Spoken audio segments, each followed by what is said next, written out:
आप सभी जानते हैं यहाँ पे जेके बोस क्लास 11 का एग्जाम जो 16 फैब को पहला एग्जाम है, यानी कल नहीं तो परसों आपका एग्जाम है। कल जो है यहाँ पे 12th वालों का एग्जाम है। बहुत सारे बच्चे ऐसे जिन्होंने अभी तक कुछ नहीं पढ़ा। अगर आपने कुछ नहीं पढ़ा है, वो स्टूडेंट जिन्होंने कुछ नहीं पढ़ा, तो आपके लिए ये पेपर काफ़ी ज़्यादा क्रूशियल होने वाला है। मैं इसके आंसर भी प्रोवाइड करूँगा। एक्सप्लेनेशन प्रोवाइड इसलिए नहीं करूँगा क्योंकि वीडियो 30 मिनट का अगर हो गया तो आप बच्चे नहीं देखोगे तो आपको फायदा कैसे होगा। ये पेपर ऐसे मैंने डिज़ाइन किया जिससे इंशाल्लाह आपको 40 से 50 55 मार्क्स यहीं से आ जाएंगे। तो वीडियो को लास्ट तक देखना, बाकी बिल्कुल भी स्किप मत करना। और उसके अलावा आप अपने सेंटर कमेंट में मेंशन कर देना, क्योंकि उसके रिगार्डिंग आपको यहाँ पे कुछ इन्फॉर्मेशन देना चाहता हूँ। फर्स्ट ऑफ ऑल हम यहाँ पे सेक्शन ए की बात करने से पहले आपको फिर से सजेस्ट करना चाहता हूँ, ये पेपर ऐसे डिज़ाइन किया गया है, मैं आपको 100% श्योरिटी देता हूँ 45 से 50 नंबर आप यहीं से स्कोर करेंगे। बस आपने क्या करना है, वीडियो को लास्ट तक देखना, बिल्कुल भी स्किप मत करना। अगर आपको सिर्फ यहाँ पे क्या चाहिए, वीडियो नहीं देखनी होगी, एक काम करो, चैनल को सब्सक्राइब कर देना। उसके अलावा व्हाट्सएप और टेलीग्राम चैनल पर ज्वाइन कर दो। वहाँ पे आप सर बोलो सर हमें PDF दे दो, मैं PDF दे दूँगा।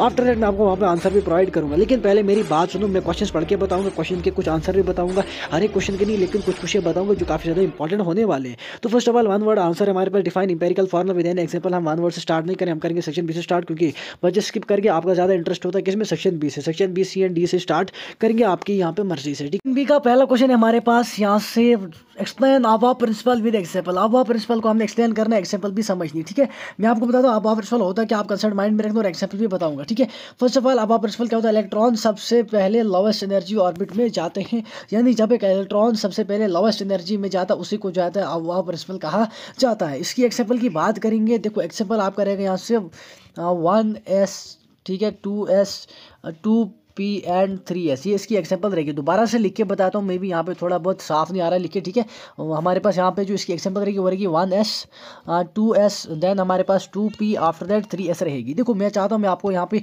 अच्छे से लिख कर भी बता सकता हूँ, बट यहाँ पे क्या होता है बच्चे यहाँ पे अच्छे से देखते नहीं। अगर आपको चाहिए, अभी आपके पास टाइम है तो एक्सप्लेनेशन पे वीडियो में एक्सप्लेनेशन पे लेके वीडियो आ जाऊँगा। ठीक है, नेक्स्ट हमारे पास यहाँ से न्यूमेरिकल क्वेश्चन क्या कहता है, calculate the molar mass of Na2CO3। तो चलिए मैं आपको बताऊँगा यहाँ पे steps how to calculate molecular mass. First of all यहाँ पे क्या होता है हमारे पास, देखो जो हमारे पास यहाँ पे Na वो सोडियम होता है, एंड CO जो है CO3 आपका यहाँ पे कार्बन डाइऑक्साइड है। ठीक है, तो सोडियम है यहाँ पे, ये है आपका यहाँ पे 23 ग्राम, ठीक है, मोल होता है इसके अंदर। यानी इट मीन्स दैट कि यहाँ पे क्या है, 2 सोडियम एटम्स है, तो हमारे पास क्या हो जाए, 2 सोडियम एटम में एक हमारा क्या होता है 23 ग्राम होता है, 2 × 23 हो जाएगा।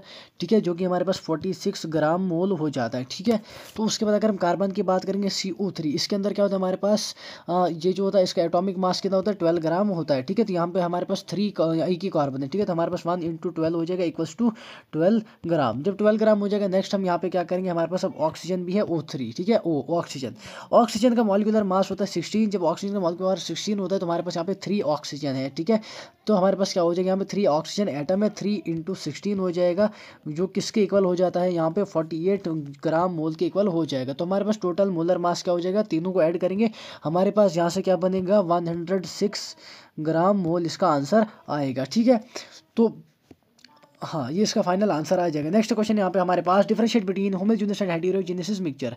जो हमारे पास होमोजेनियस एंड हेटेरोजेनेसिस मिक्सचर होते हैं, इनका डिफरेंशिएट आपने करा, काफी ज़्यादा इंपॉर्टेंट क्वेश्चन है आपके बोर्ड एग्जाम में, आपको 2 या 3 मार्क्स का देखने को मिलता है। ठीक है, तो फर्स्ट ऑफ ऑल यहाँ पे इसका डिफरेंस समझते हैं। देखो हेटेरोजेनेसिस मिक्सचर वो मिक्सचर होते हैं जो क्या करते हैं, यहाँ पे हमें सेम दिखाई देते हैं। For example that salt water. Heterogeneous mixture वो मिक्सचर होते हैं जो हमें अलग अलग दिखाई देते हैं। जैसे सैंड को अगर हम वाटर में सैंड ऐड करेंगे तो हमारे पास क्या दिखेगा, दोनों रेत भी अलग दिखेगी, सैंड भी अलग दिखेगी। लेकिन हेटेरोजेनेसिस मिक्सचर में अगर हम यहाँ पे देखो, एक पानी का गिलास है। ठीक है, यहाँ पे हमने क्या किया, एक जो है साल्ट डाल दिया। ठीक है, जो साल्ट यहाँ पे घुल जाएगा, मिक्स हो जाएगा, सॉल्व हो जाएगा, डिजॉल्व हो जाएगा, तो हमारे पास क्या हो जाएगा, इसमें कोई भी चेंज नहीं आएगा। ठीक है, हमें दिखेगा बिल्कुल साफ है, एक ही चीज़ दिखाई देगी। इसी को कहा जाता है यहाँ पे होमोजेनियस मिक्सचर्स। नेक्स्ट हमारे पास what is the octet rule, given example. Octet rule है क्या और इसकी एग्जांपल भी देनी, मैं आपको बताता हूँ। देखो इतना ज़्यादा इजी मैं आपको यहाँ पे बताऊँगा, आपको यहाँ पे समझ आ जाएगा।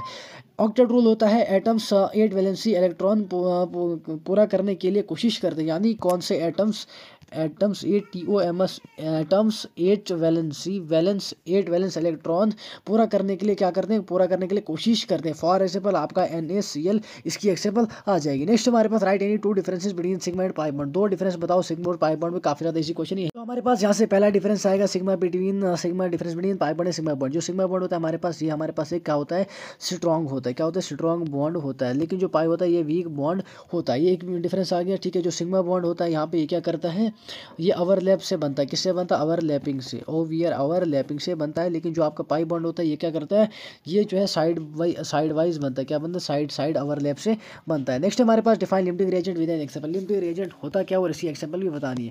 फर्स्ट ऑफ ऑल समझो लिमिटिंग रिएजेंट होता क्या, जल्दी जल्दी बताता हूँ, आप पास करके इसे यहाँ पे पढ़ सकते हैं, आपको नोट्स प्रोवाइड करूँगा। जो रिएक्टेंट पहले खत्म हो जाए वही लिमिटिंग रिएजेंट होता है। फॉर एग्जाम्पल अगर हमारे पास अगर हमारे पास यहाँ पे क्या है, 2 मोल ऑफ हाइड्रोजन H2 है और 1 मोल ऑफ O2 ऑक्सीजन है, तो हमारे पास H2 जो है वो यहाँ पे लिमिटिंग रिएजेंट होगा। ठीक है, नेक्स्ट क्वेश्चन है हमारे पास, give the balanced chemical equation for the combustion of C2H। जो हमारे पास यहाँ पे कंबशन ऑफ C2H दी है, इसको क्या करें, इसकी बैलेंस इक्वेशन हमने दी नहीं, तो उसकी हमारे पास जो बैलेंस इक्वेशन है वो आएगी हमारे पास C2H। अब ये डायरेक्ट आपको वहाँ पे पुट करना है, C2H प्लस 3.5, ठीक है, O2 गिव्स अस, हमें क्या देगा यहाँ से 2CO2 प्लस 3H2O, क्या आएगा 3H2O। नेक्स्ट हमारे पास यहाँ से difference, what is difference between absorption and absorption. ठीक है, तो एब्जॉर्प्शन क्या होता है हमारे पास, देखो एब्जॉर्प्शन होता है सिर्फ, एब्जॉर्प्शन में क्या होता है, चीज़ सिर्फ सरफेस पे चिपकती है, यानी क्या होता है, अगर यहाँ पे एक चीज़ है, यहाँ पे मैंने इसके अंदर कुछ डाल दिया, वो यहाँ पे चिपके रहेगी सरफेस पे, ठीक है, सॉरी यहाँ सरफेस पे चिपके रहेगी, तो इसको कहा जाता है एब्जॉर्प्शन कहा जाता है। जो हमारे पास एब्जॉर्प्शन होता है वो अंदर तक चले जाता है, अंदर घुस जाता है। ठीक है, नेक्स्ट हमारे पास सेक्शन सी, जिसके अंदर पहला क्वेश्चन है, drive the formula forward mean square RMS of gases. ठीक है, RMS स्पीड ऑफ गैसेस के बारे में आपने क्या करना है, ड्राइव फार्मूला करना है। ठीक है, मैं आपको यहाँ पे थोड़ा बहुत बताता हूँ फाइनल फार्मूला, और जिसके अंदर यहाँ पे हमारे पास जो भी टर्म्स होगी उनको एलाबोरेट करके बताता हूँ। फर्स्ट ऑफ ऑल हमारे पास जो इसका फार्मूला होता है -V = √3RT/m। ठीक है, यहाँ पे हमारे पास R की वैल्यू क्या होती है, 8.314 होती है। ठीक है, 314 जूल/मोल होती है। T हमारे पास होता है टेम्परेचर। ठीक है, T हमारे पास होता है टेम्परेचर, और M हमारे पास होता है मॉलिक्यूलर मोलर मास। ठीक है, तो यही आपका यहाँ से रहता है। नेक्स्ट हमारे पास explain the Heisenberg uncertainty principle with an example. काफ़ी ज़्यादा इंपॉर्टेंट क्वेश्चन है और क्रूशियल भी बिल्कुल आएगा ही आएगा। तभी मैंने आपको बताया, ये ऐसे क्वेश्चन है जहाँ से आप 50 मार्क्स 55 मार्क्स इजीली स्कोर कर सकते हैं। अगर अच्छे से नहीं भी पढ़ोगे तभी आप पास हो जाओगे, अगर अच्छे से पढ़ोगे तो आप अच्छा स्कोर करोगे। देखो 50 मार्क्स आप यहाँ पे स्कोर करोगे, 20 मार्क्स इंटरनल के हो गए, यहाँ पे 70 मार्क्स। ठीक है, उसके अलावा अगर मैं आपको बताता हूँ 1 × 10 मार्क्स से आपको 10 मार्क्स यहाँ से 10 नंबर बन गए। ठीक है, 2 9 18, ये भी पूरा करो, क्योंकि आपके शॉर्ट पेपर पढ़ा होगा। जो शॉर्ट आंसर मैंने बताया वो भी पढ़ो, जो एडिशनल आपके पास शॉर्ट पेपर से लॉन्ग मत पढ़ो, नहीं वेरी शॉर्ट पढ़ो। यहाँ पे आप सिर्फ 2 मार्क्स से पढ़ोगे, 28 मार्क्स। अगर आप यहाँ पे 10 मार्क्स सी से भी लाते होगे 38 मार्क्स, 10 मार्क्स आप यहाँ पे लॉन्ग से भी लाते होगे 48 मार्क्स, यानी 50। 20 आपको इंटरनल मिलेंगे, आपके 70 मार्क्स, काफ़ी ज़्यादा अच्छे मार्क्स है आपके। ठीक है, तो चलिए हाइजेनबर्ग अनसर्टेनिटी प्रिंसिपल को समझते हैं। किसी पार्टिकल की पोजीशन और मोमेंटम के साथ एक एग्जैक्ट नहीं पता चल सकता है, उसी को जहाँ पे हाइजेनबर्ग अनसर्टेनिटी प्रिंसिपल कहा जाता है। यानी इसने क्या कहा था, इसने ये कहा था कि it is very impossible to calculate किसी भी पार्टिकल का पोजीशन और मोमेंटम अगर हम एक साथ कैलकुलेट करेंगे, काफ़ी ज़्यादा डिफिकल्ट है, पॉसिबल नहीं है। एग्जाम्पल की बात करेंगे, एग्जाम्पल हमारे पास आएगा, इलेक्ट्रॉन का एग्जैक्ट लोकेशन नहीं बता सकते, इलेक्ट्रॉन्स की एग्जैक्ट लोकेशन बताना इम्पॉसिबल है। ठीक है, नेक्स्ट हमारे पास write the electronic configuration of CR, Z की वैल्यू हमारे पास 24 and CU Z = 29। Explain the reason for their exceptional configuration, वो रीजन भी बताना है इनकी एक्सेप्शनल कॉन्फ़िगरेशन के लिए। तो सुनो इस क्वेश्चन का आंसर क्या आएगा, थोड़ा सा यहाँ पे स्क्रीन को जूम करते हैं, बिकॉज आपका सपोर्ट मिलता रहेगा इंशाल्लाह। 11th 12th आप अच्छे से पढ़ेंगे, सॉरी वो तो मैंने 10th वालों को कहा था, आपको यहाँ पे यही कह रहा हूँ कि आप अच्छा सपोर्ट देखो, इंशाल्लाह 12th में भी आपको यहाँ पे सपोर्ट पूरा। फर्स्ट ऑफ ऑल यहाँ पे आपने देखा कि जो हमारे पास CR है वो है 24 होता है हमारे पास, एंड CU 29। ठीक है, तो यहाँ पे जो एक्सेप्शन है हमारे पास वो है -CR = AR3D। ठीक है, ये एक्सेप्शन है, इसके साथ आपका 4S1 भी आएगा। CU की बात करेंगे, इसमें हमारे पास क्या है, AR3D1, ये हमारे पास एक्सेप्शन है 4S1, क्योंकि हाफ फील्ड और फुली फील्ड ऑर्बिटल ज़्यादा स्टेबल क्या होते हैं, क्या रीज़न आएगा इसका, क्योंकि half filled and fully filled orbital ज़्यादा स्टेबल होते हैं। नेक्स्ट क्वेश्चन यहाँ से हमारे पास, how does ionization energy vary across a period and down the group. मतलब पिछले हर साल से ये क्वेश्चन आता ही आता है, कभी थोड़ा बहुत चेंज होता है, लेकिन मतलब पैटर्न चेंज हो जाता है, बट क्वेश्चन जो यहाँ पे चेंज नहीं होता, हर साल आपको आता है। कैसे जो आयोनाइजेशन वेरी करता है वेरी करता है across a period and down the group. चलिए डिस्कस करते हैं वो कैसे यहाँ पे वेरी करता है। फर्स्ट ऑफ ऑल यहाँ पे क्या होता है, आयोनाइजेशन जो है from when we move left to right, तो हमारे पास क्या हो जाता है, आयोनाइजेशन एनर्जी इंक्रीज हो जाता है। मीन्स आप कैसे इसको लिखेंगे, देखो जब हम लेफ्ट से लेकर राइट जाएंगे, ठीक है, तो यहाँ पे क्या होगा, आयोनाइजेशन एनर्जी इंक्रीज हो जाएगी। जाएगी, ठीक है। तो जब ग्रुप में हम ऊपर से नीचे जाएंगे तो तब यहाँ पे क्या हो जाए, डिक्रीज हो जाती है। यानी अगर हम यहाँ पे डाउन द ग्रुप जाएंगे, यहाँ हमारे पास डिक्रीज हो जाती है। तो एक पॉइंट है, बाकी पॉइंट आपको यहाँ पे खुद से यहाँ पे फिल करने, यहाँ खुद से आपने यहाँ पे भरने, ठीक है। तो नेक्स्ट क्वेश्चन है हमारे पास यहाँ से, drive the relationship between normality and molarity of a solution. आपने क्या करना है, रिलेशनशिप ड्राइव करना है। तो ये आपको कंसंट्रेशन टर्म्स आपको पता ही होंगी, इसमें बोलने वाली बात ही नहीं है, ठीक है।